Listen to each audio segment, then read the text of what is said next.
Una montaña y un legado.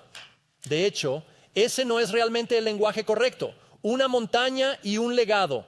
La montaña y el legado. Vamos a recorrer una serie sobre el legado. Y comenzaremos con esta base. Como cada persona aquí dejará un legado de algún tipo u otro. Y cada persona aquí tiene pecado dentro de ellos que influye en ese legado. Pero, ¿y si Dios se especializara en ser un redentor y pudiera redimir el pecado para lograr un legado glorioso? Ahí es donde vamos esta mañana. Estamos orando como iglesia sobre el legado, dónde hemos estado, hacia dónde vamos en el futuro. Dios, ¿qué tienes para nosotros? Estamos considerando lanzar un campus a finales de este año, que el primer servicio público sería en la víspera de Navidad de este año en Gladden Farms, en el norte de Marana, porque es un área en auge que tiene una drástica falta de iglesias. Así que van a escuchar más sobre esas piezas a medida que avancemos. Así que volvamos a una montaña o la montaña y legado. Así que soy una persona de montaña. Algunas personas a veces hacen la pregunta, ¿te gustan las montañas o la playa? Y mi respuesta típica, ¿te gusta la playa? Mi respuesta típica es sí, por favor, me gusta todo eso, todo es bueno. Pero hay algo en las montañas para mí que fusiona mi amor por el aire libre, los amaneceres, los atardeceres, la vida silvestre y el senderismo en su conjunto. Y simplemente amo las montañas. Ahora, las montañas son un tema importante en la Biblia. Las montañas son parte de muchas historias desde el principio hasta el final. Y como una visión general de las montañas de la Biblia, podrías decir como mínimo, las montañas de las Escrituras son un lugar en el que Dios se encuentra con los seres humanos. Es un lugar donde la tierra se eleva hacia los cielos y donde el cielo y la tierra se encuentran. Pero de todas las montañas de la Biblia, hay una montaña que se eleva más que todas, más santa que todas, más especial que todas, y está en el centro de una ciudad que se encuentra en el centro del mundo llamada Jerusalén. Así que Jerusalén se menciona 900 veces en la Biblia. Históricamente ha sido disputada más que cualquier otra ciudad en la tierra, y no hay comparación. Jerusalén es la ciudad santa de Dios, y en Jerusalén el monte en el centro es el lugar más sagrado. Así que si estás en Jerusalén y vas al monte de los olivos, realmente mirarás hacia abajo a lo que se llama el monte del templo. Así que en esta imagen al atardecer notarás que el monte del templo, que está debajo de donde ahora está la cúpula de la roca, es más bajo que el monte de los olivos. Es más bajo que varias de las montañas alrededor. De hecho, si miras esto, pensarás, ¿montañas? ¿Te refieres a pequeñas colinas? El monte del templo no es el más alto del mundo, ni por geografía ni por elevación.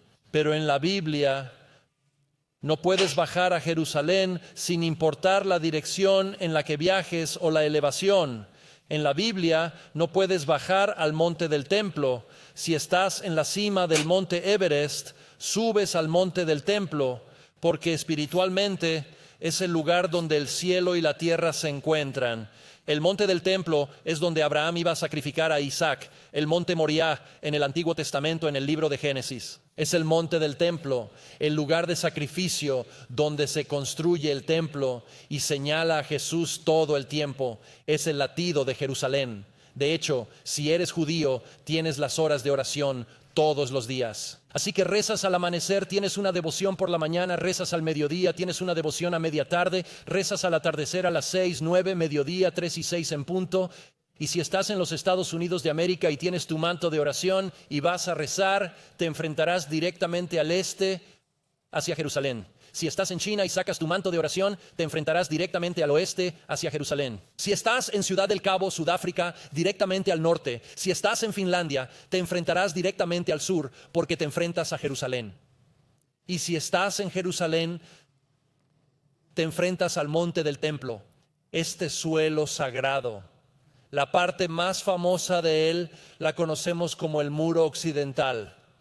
Así que si vas al muro occidental, puedes ver a la gente rezando. Si vas allí en el Sabbat, en el Shabbat, las multitudes están allí. Así que esta imagen es de un Sabbat y las multitudes se reúnen y hay baile y hay festividad y todos los rollos de la Torá salen y hay música y es una celebración de la bondad de Dios. ¿Por qué? Porque ese muro es el único muro principal que queda del monte del templo.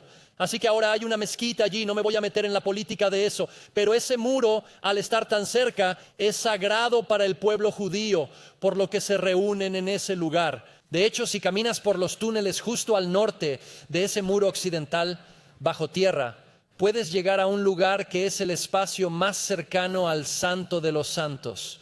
Está a unos 12 metros a través de ese muro justo allí, que también es parte del muro occidental, solo que está bajo tierra. Justo allí es donde el Santo de los Santos del templo estaba. Es un lugar santo, sagrado, terreno. ¿Qué tiene que ver eso con el legado?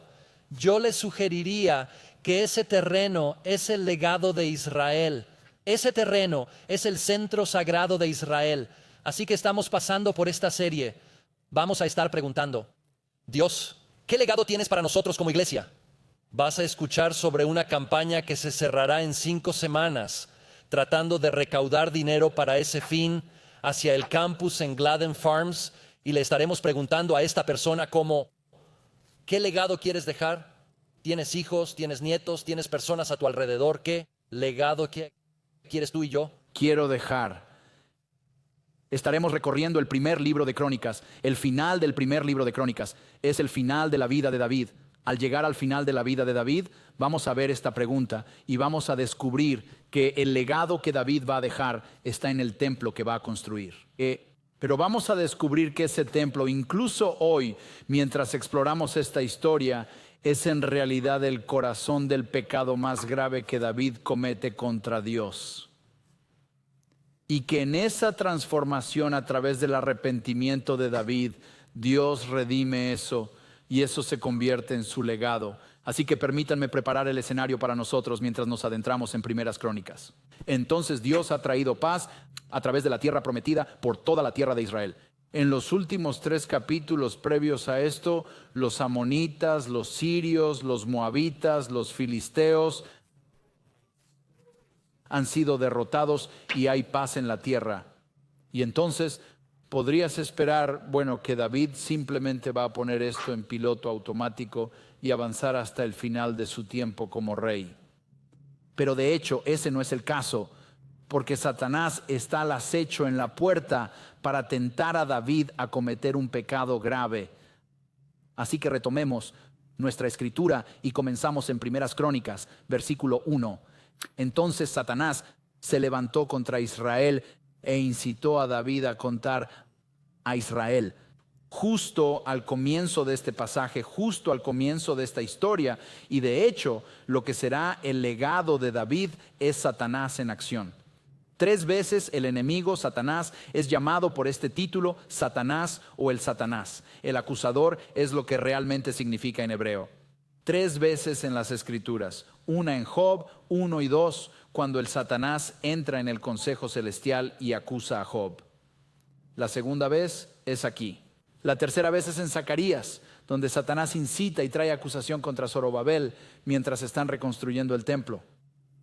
Y mientras Satanás trae estos 6, lo conocemos por su obra. Él es el acusador, el mentiroso, el engañador, el incitador. Y así va a incitar a David al pecado. ¿Y cuál es el pecado? Está justo allí al final para contar a Israel. Ahora, a nuestros ojos, eso parece tan inocuo. Va a hacer un censo, va a contar a su gente, contar sus tropas. Pero Dios había dicho a los líderes de Israel, no cuenten. No cuenten. Break times 0.6. ¿Por qué? Break times 0.5. Bueno, 2 razones. Una, porque yo soy el Señor, tu Dios. Soy tu fuerza, tu protector, tu fortaleza. Break time 1.0. soy yo quien te dio esta tierra prometida. No son ustedes quienes la consiguieron. No es por la fuerza de su mente. No es porque sean fuertes o estratégicos. No es para su propia gloria. Es para la mía. Y así que no estén contando esos números y acumulando orgullo, arrogancia, su propia inflación de sí mismos. La gente es mía, dice Dios, no suya. Pero David, en este momento, no porque haya alguna amenaza contra él, sino por su propio ego, por su propio orgullo, su propia arrogancia, quiere saber el número. Quiere saber cuán grande, glorioso y fuerte es el pueblo. El texto continúa. Así que David le dijo a Joab y a los comandantes del ejército: vayan a contar a Israel desde Beerseba hasta Dan y tráiganme un informe para que yo sepa su número. Les dice a los comandantes del ejército: oigan, en tiempo de paz los voy a poner a trabajar. Vayan a empezar a contar gente. Joab es lo suficientemente sensible espiritualmente como para saber que esto no es bueno y trae corrección, una advertencia a David. Pero Joab dijo, versículo 3, que el Señor añada a su pueblo 100 veces más de lo que son. ¿No son todos ellos, mi Señor, el rey? Todos ellos los siervos del Señor. ¿Por qué entonces mi Señor requiere esto? ¿Por qué debería ser una causa de culpa para Israel? David, no te dejes atrapar por tu carne, no te dejes atrapar por el enemigo. No hagas lo que sabemos que el Señor te ha dicho que no hagas. Pero David se niega y continúa y obliga a Joab y a los comandantes a contar al pueblo de Israel. Lo es. Desafortunadamente, tan fácil confiar no en Dios, sino en algún tipo de fuerza terrenal, en números.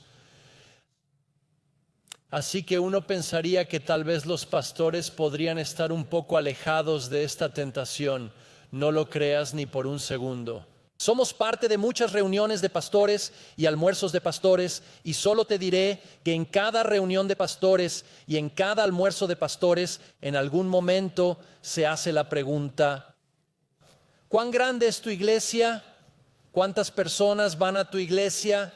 Y no está escrito en papel, no es oficial, pero todos saben que hay un orden jerárquico que se establece tan pronto como se responde a esa pregunta. Porque lo siento, porque el pastor con el mayor número de personas, bueno, ese es el pastor más importante en la sala, y el pastor con el menor número de personas, ese es el pastor menos importante en la sala. Así son los seres humanos. Nos gusta llevar la cuenta.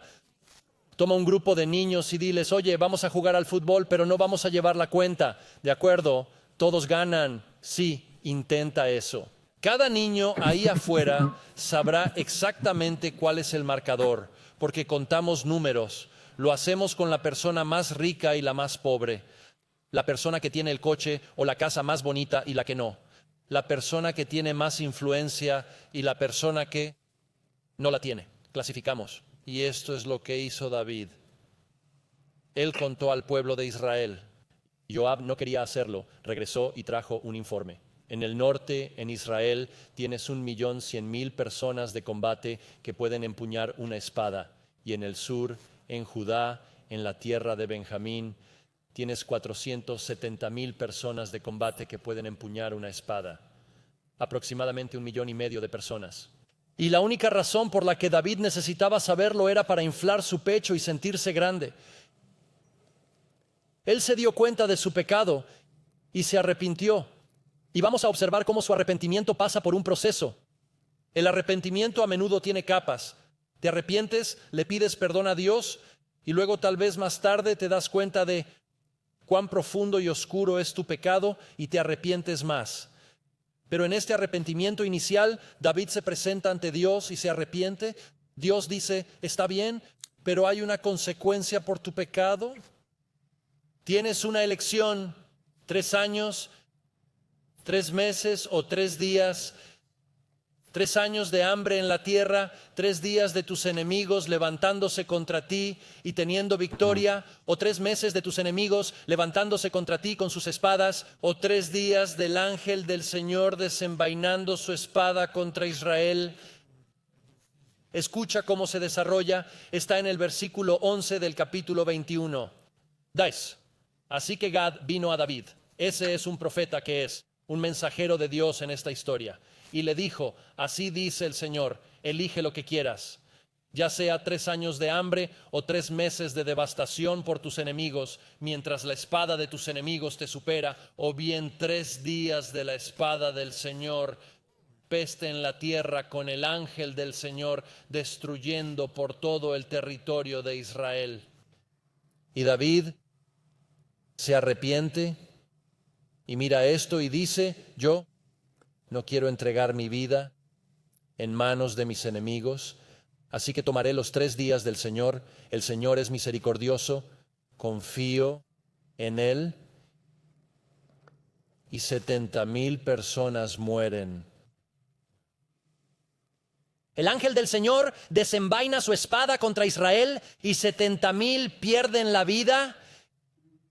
Y luego desciende sobre Jerusalén y desenvaina su espada sobre la ciudad y está justo sobre el monte del templo. Ahora el templo aún no ha sido construido. Este es el monte Moriah, el mismo lugar donde Abraham llevó a Isaac para sacrificarlo, este centro sagrado de toda la ciudad, y desenvainó su espada sobre él. Era una era de trillar de un hombre llamado Ornán. Ahora construyes una era en la cima de una colina alta. Entonces llevarías tu trigo arriba, lo colocarías en un contenedor y triturarías todo el trigo en la cima de la colina alta y luego lo lanzarías al aire y el viento se llevaría la paja. Estar en la cima de una colina es donde el viento soplaría. El viento se llevaría la paja para que pudieras quemarla al lado y los granos de trigo permanecerían. Así que Ornán es este agricultor que ahora posee la tierra. Y la espada del Señor desciende y Dios dice, detente. Ahora escucha cómo se desarrolla esa historia. Continuaremos en el versículo 20, 15. En el versículo 15 dice, y Dios envió al ángel a Jerusalén para destruirla. Pero cuando estaba a punto de destruirla, el Señor vio y se arrepintió del desastre. Y le dijo al ángel que estaba causando destrucción, es suficiente, ahora detén tu mano, para.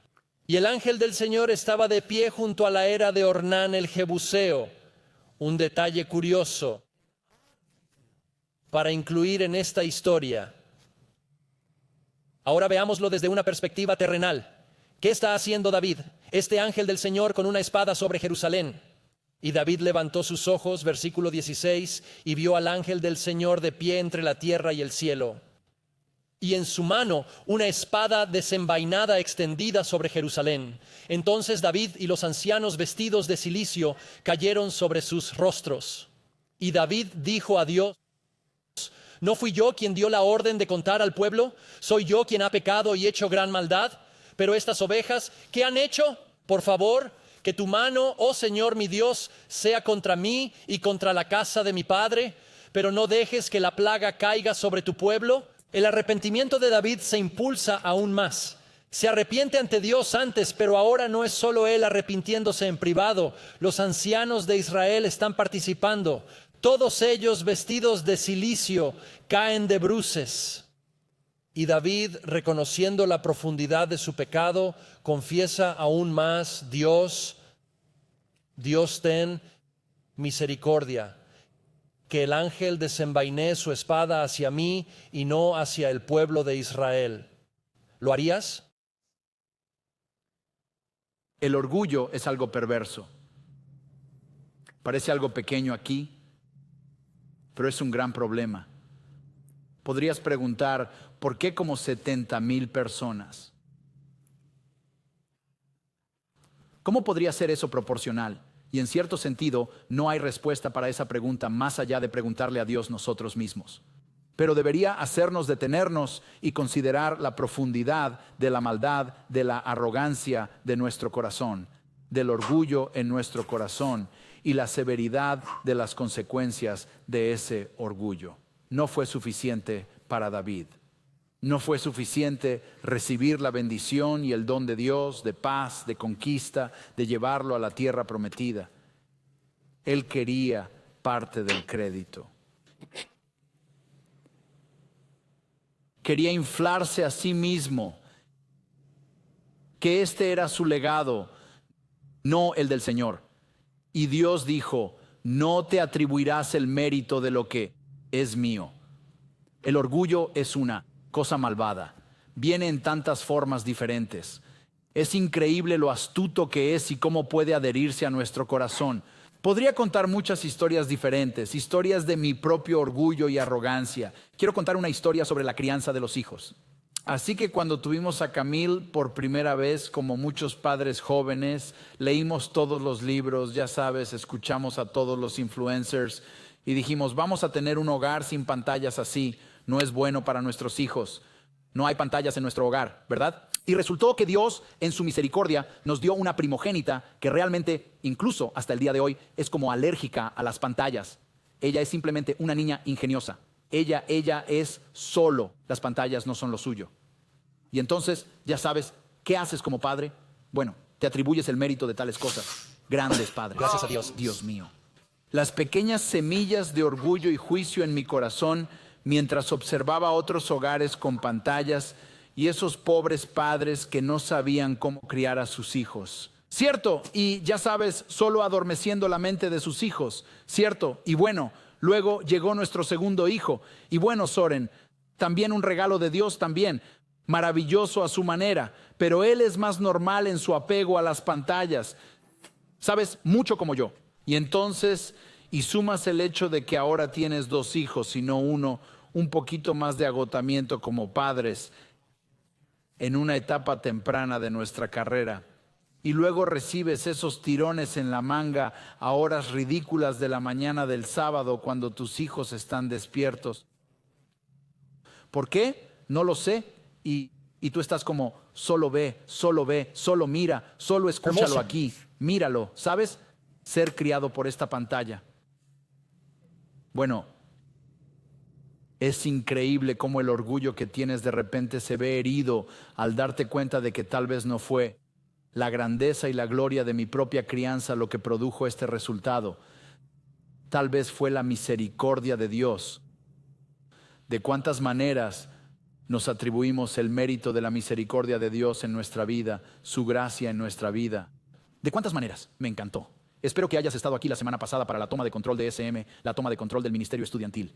Un trabajo fantástico. Me encantó estar bajo la enseñanza de Sean y Seven, tan enriquecedor. Pienso en ese pequeño momento cuando nos guiaron a través de la parábola del hijo pródigo y hablaron sobre el hermano mayor y las muchas maneras en que nuestros corazones están atrapados como ese hermano mayor. Hermano. Nos adelantamos un poco, 1 o 2 pasos por delante de la siguiente persona. Luego miramos con desprecio a esa persona que está detrás de nosotros. Orgullo. Arrogancia puede manifestarse de muchas formas.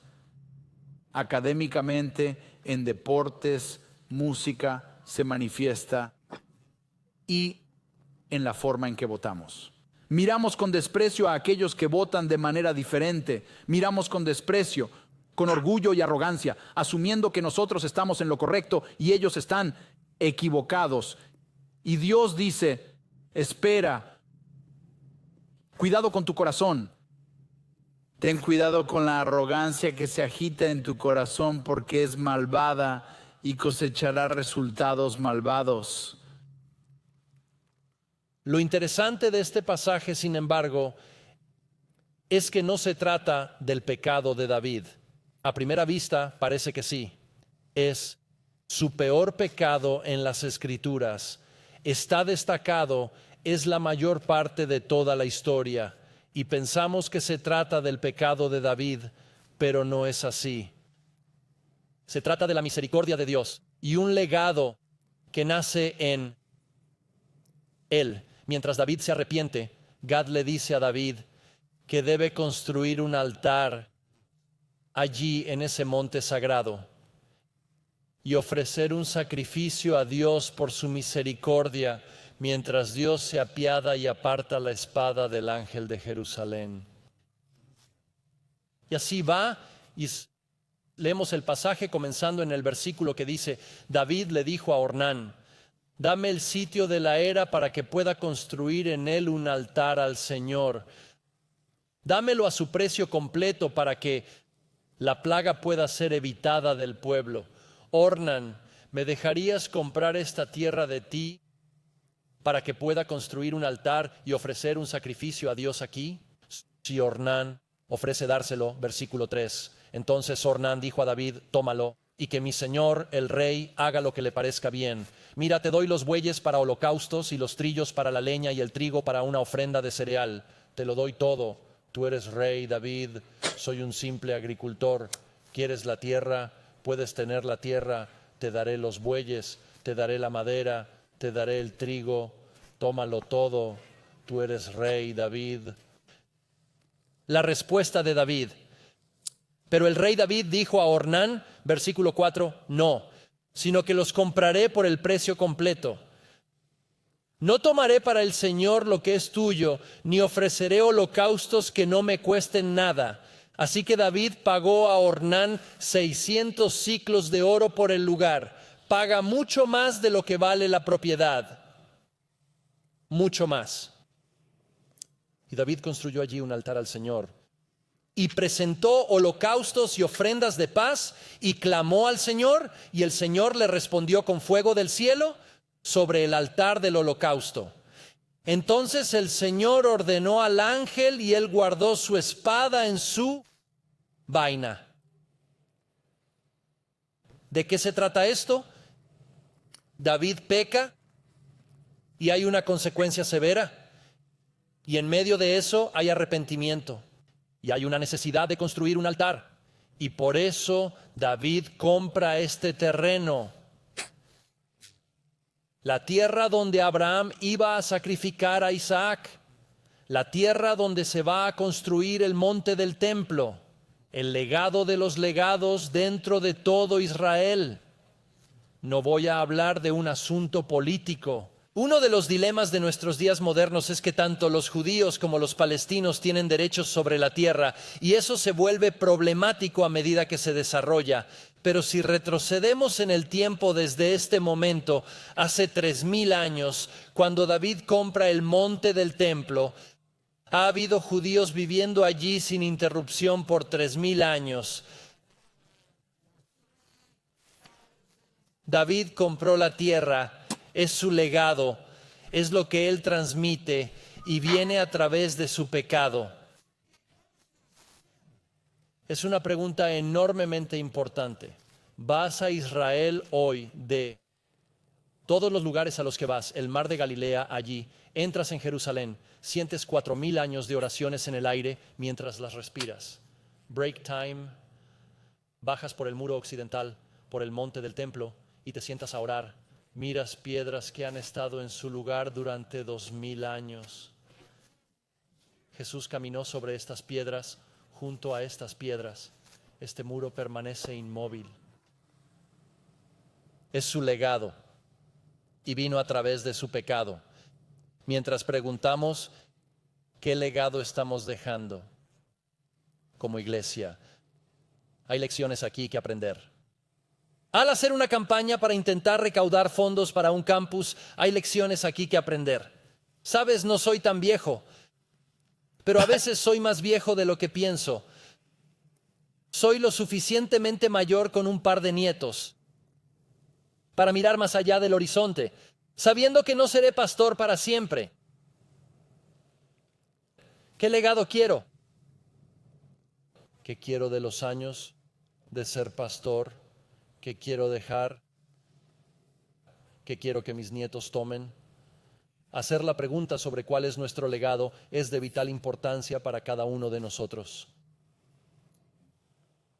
Así que aterricemos ahí en la aplicación práctica. ¿Qué sacamos de esto? Comencemos aquí. Ese legado se encuentra en el arrepentimiento. El legado se encuentra en el arrepentimiento. Ahora, permítanme destacar cuán diferente es eso de nuestro impulso estadounidense. Nuestro impulso estadounidense, voy a argumentar, es decir y sentir que mi legado se encuentra en los momentos más grandiosos de mi vida. Son las cosas más grandes que he hecho y logrado. Es lo que he construido en esta vida. Piensa en lo que te viene a la mente cuando digo cuál es, ya sabes, el legado de George Washington. No sé qué imagen te viene a la mente. Yo lo imagino en el bote en el río Delaware señalando hacia adelante. Correcto, hay este momento de heroísmo. Piensa en Michael Jordan con el paso atrás y el tiro ganador. Correcto. Estos son los momentos estadounidenses de legado, pero la Biblia replantea toda la forma en que pensamos sobre esto. Esta historia está tan ricamente llena de alusiones bíblicas. Está superpuesto justo encima de la historia de Abraham e Isaac. También está superpuesto justo encima de la historia del faraón. A medida que lees esta historia, ves a dos reyes cuya propiedad, orgullo y arrogancia hacen que estas personas sean mis personas. No los liberaré, los contaré, son míos, son mi legado. El ángel del Señor se enfrenta al faraón y él se niega a arrepentirse. El ángel del Señor se enfrenta a David y él se arrepiente. Es la única diferencia en la historia. Dos hombres, grandes pecadores arrogantes, cuya única diferencia en su legado es esta: uno no se arrepintió y uno sí lo hizo. Y lo sorprendente de eso es que Dios no solo construye el legado de David a pesar de su pecado, lo construye a través de la redención de su pecado. A través de la restauración de su pecado. Así es como obra Dios. Mira esto, los personajes de la Biblia y la forma en que se construyen sus legados en comparación con nuestros ideales americanos. Moisés, un hombre que rechazó el llamado de Dios en la zarza ardiente. No voy a ir a tocar, no puedo hacerlo. Y Dios redime y restaura. Y usa incluso su rechazo a obedecer para su gloria. Pedro, quien negó a Cristo 3 veces y lo dejó solo para sufrir y morir, Dios usa a través de su pecado. Dios nos usa a todos, no solo a pesar de nuestro pecado, sino a través de nuestro pecado. Esa es la gran obra del Dios redentor que tenemos, que nos mira y en su bondad. Eso no es una excusa para pecar para ninguno de nosotros. Pero incluso en nuestro pecado nos redime. No hay nada en nuestra vida, nada que sea perfectamente puro. No hay nada en mi vida que pueda sostener y decir, mira lo que hice. Todo es obra de Dios a través de mí, si va a permanecer. Y así el legado se encuentra primero en el arrepentimiento. Volviendo a las palabras en el versículo 16. David levantó sus ojos, vio al ángel del Señor de pie entre el cielo y la tierra, y en su mano una espada desenvainada, extendida sobre Jerusalén. Entonces David y los ancianos, vestidos de cilicio, cayeron sobre sus rostros. Cuando oigo de líderes cristianos que caen en pecado, nunca me sorprendo por los pecados en los que caen. Nosotros, los seres humanos, tenemos pecado. Nos atrapa a todos y todos somos capaces del pecado más atroz en cualquier momento. Estoy impactado cuando se niegan a arrepentirse. Quiero decir, eso es lo que somos. Somos arrepentidos profesionales. El arrepentimiento inicia nuestra fe y el arrepentimiento es parte de cada día de nuestra vida hasta que Jesús regrese. El arrepentimiento está en la base del legado. Está en el centro de esta historia. Alguien me preguntó después del primer servicio, ¿no es David y Betsabé el mayor pecado de David? Diré esto, la misma lección se enseña allí. Si quieres encontrar a los antepasados de David, si quieres encontrar la ascendencia de Jesús registrada en Mateo y Lucas, la ascendencia de María, la ascendencia de José, su padrastro, encontrarás que tanto María como José y cada heredero significativo de la línea de David vienen a través de Betsabé. Dios se deleita en traer legado de arrepentimiento. Un segundo principio, el legado es costoso. Lo viste en la historia. Ornán ofrece la tierra gratis y luego versículo tras versículo tras versículo tras versículo tras versículo tras versículo y luego versículo tras versículo tras versículo tras versículo tras versículo. Pero el rey David le dijo a Ornán: no, sino que los compraré por el precio completo. No tomaré para el Señor lo que es tuyo, ni ofreceré holocaustos que no me cuesten nada. El legado es costoso. El legado no es acumular nuestras bendiciones y consumir más. El legado no está en almacenar en graneros y guardar más. El legado nace en el sacrificio, en dar, en decir no a nosotros mismos y en dar a otra generación, a otro pueblo. El legado es costoso. Siempre implica sacrificio. Así que como iglesia, hombre, estamos realmente bendecidos en este momento. Sabemos que eso no es para nuestro propio bien. Hay una responsabilidad que viene con ello para usarlo para Él. La campaña que estamos haciendo es costosa. El Hogar Levín ya ha estado como revisando cosas que no estamos haciendo. Lo pensamos personalmente, pero realmente consideramos qué aspectos del sacrificio contribuyen a tu legado. Tu legado. Es una pregunta realmente importante. El legado se encuentra en el arrepentimiento. El legado es costoso. Finalmente, el legado está impulsado por el reino. Está impulsado por el reino. Hay algo que está sucediendo aquí que va mucho más allá de David. Y de alguna manera, David tiene los ojos para verlo. Dios le concede esos ojos. Quiero llevarnos al versículo final de este pasaje. De hecho, se encuentra en el capítulo 22, versículo 1, donde todo llega a su fin. Dice esto: entonces David dijo, aquí, justo en el lugar donde el ángel levantó su espada, justo en el lugar donde se va a construir mi altar, este aquí será la casa del Señor Dios, y aquí el altar de holocausto para Israel. No es solo mi ofrenda la que va a estar aquí, es la ofrenda a través de los tiempos.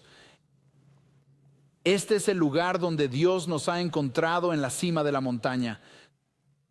Dios nos ha perdonado en su misericordia. Él me ha llevado al arrepentimiento. Y sé que esto es lo que perdurará. Este es el lugar donde estará el templo construido. Y solo reflexiona sobre eso por un segundo. Si eres como yo, si eres David en este pasaje, si en la misericordia de Dios te arrepientes, ¿qué quieres hacer a continuación? Enterrar la cosa, ¿verdad? Dios, quiero orar a ti solo en mi armario y luego esperar que nadie se entere de esto, ¿verdad? Vamos a barrer esto bajo la alfombra. Y mira lo que hace David. Él dice, no. Este es el lugar donde Dios nos ha encontrado. Este es un lugar sagrado. Sí, mis pecados están justo al frente de la historia, pero el arrepentimiento de Dios es aún mayor. Y aquí es donde vendrá su reino. Aquí es donde se construirá el monte del templo, donde el lugar de encuentro de Dios con el humano, donde lo divino, tocando a los humanos, perdurará a través del legado, la vida tras vida, milenio tras milenio. El reino de Dios se construirá aquí. ¿Qué significa eso para nosotros? ¿Tienes ojos para ver? ¿Dónde están las partes del reino en tu vida? ¿Tenemos ojos como iglesia para ver el reino de Dios y lo que Dios está haciendo? Por eso estamos entrando en este proceso. ¿Por qué estamos considerando cuidadosamente cómo Dios nos está llamando a multiplicarnos? Para alcanzar que el reino necesita ver el campo de cosecha que está listo para la cosecha e ir como un trabajador a esa cosecha. porque no queremos perdernos lo que Dios está haciendo. No vamos porque seamos tan grandes, vamos porque Dios es grande y puede usarnos incluso en nuestro pecado. ¿Tendríamos ojos para ver los propósitos del reino como iglesia? ¿Tendríamos ojos para ver los propósitos del reino como individuos?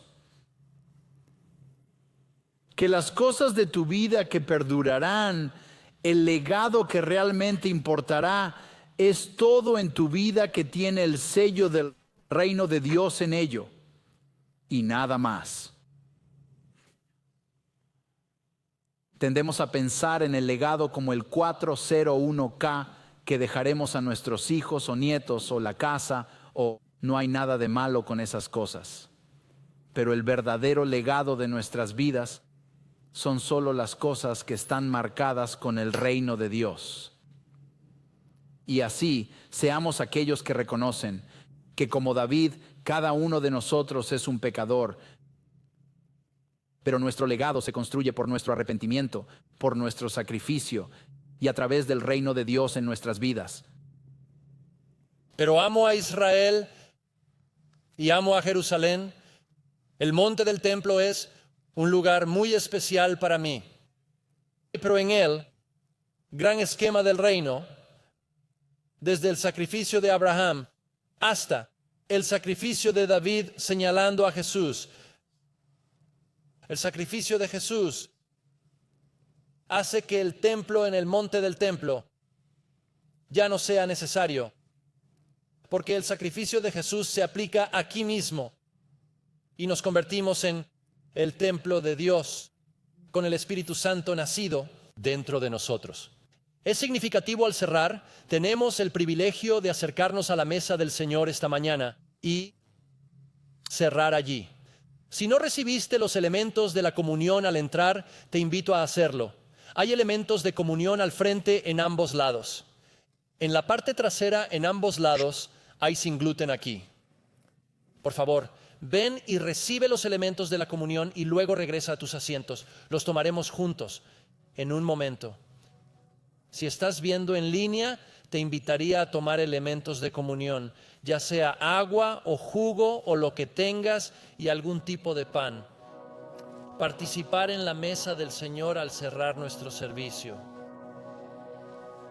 Voy a seguir compartiendo solo para presentar los elementos de la mesa.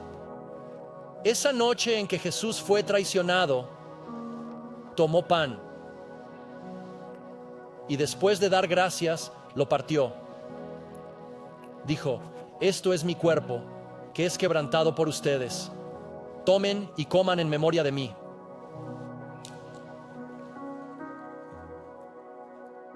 Ahora a menudo me escucharán decir mientras oramos sobre los elementos de la comunión que Dios espiritualmente haga que el pan se convierta en el cuerpo de Cristo. Ahora soy consciente de que esto es pan. De hecho, es matzá. Es como un pan de galleta rancio. Lo siento, hay mejores comidas judías que deberían haberse transmitido, pero esto es lo que obtienes. Y así, mientras comemos el pan, es simplemente un trozo de matzá. Pero espiritualmente puede convertirse en mucho más que eso. Espiritualmente se convierte en el cuerpo de Cristo para nosotros, tanto que Pablo nos insta en 1 Corintios a no acercarnos a la mesa del Señor, a no tomar la comunión. Si no somos cristianos, si no hemos entregado nuestra vida a Cristo, o si no estamos en un lugar donde consideramos el cuerpo de Cristo, considerando nuestro pecado, considerando la confesión, el arrepentimiento y el perdón, si no estamos en ese lugar, deberíamos dejarlo pasar. Pero aquí la comunión está abierta a cualquiera, independientemente de su trasfondo religioso. Cualquiera que esté en un lugar para decir: Jesús, soy un pecador, ¿podrías lavar mi pecado? ¿Podrías limpiar mis pensamientos? ¿Podrías limpiar mi actitud, mis sentimientos, mis acciones? ¿Podrías ser el Señor de mi vida y lavarme de mis pecados? Y así, Señor, te pido que espiritualmente causarías este pan, que sea tu cuerpo quebrantado, break time 1.0, que recibiríamos tu muerte, tu sepultura, tu resurrección, recibiríamos tu obra en la cruz, break time, que lo derramarías en nosotros, break time, que tu sacrificio, break time, que el pináculo del legado echaría raíz justo en el centro de nuestros corazones. Y así lo recibimos de ti, el cuerpo de Cristo quebrantado por ti y por mí. Por favor, coman el pan.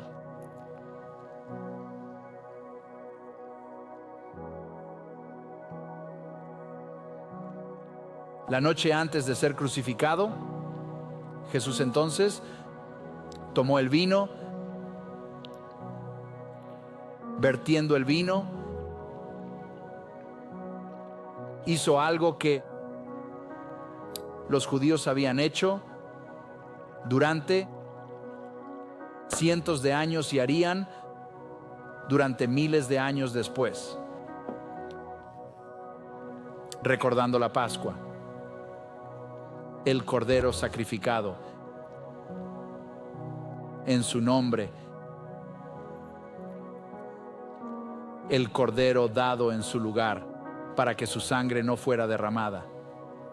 Y Jesús reflexionó sobre sí mismo, el Cordero permanente, y dijo: este es el cáliz del nuevo pacto. Es mi sangre derramada para el perdón de todos sus pecados, todos sus pecados. Nosotros no tenemos que pagar el precio de nuestros pecados porque Jesús ha pagado ese precio por nosotros.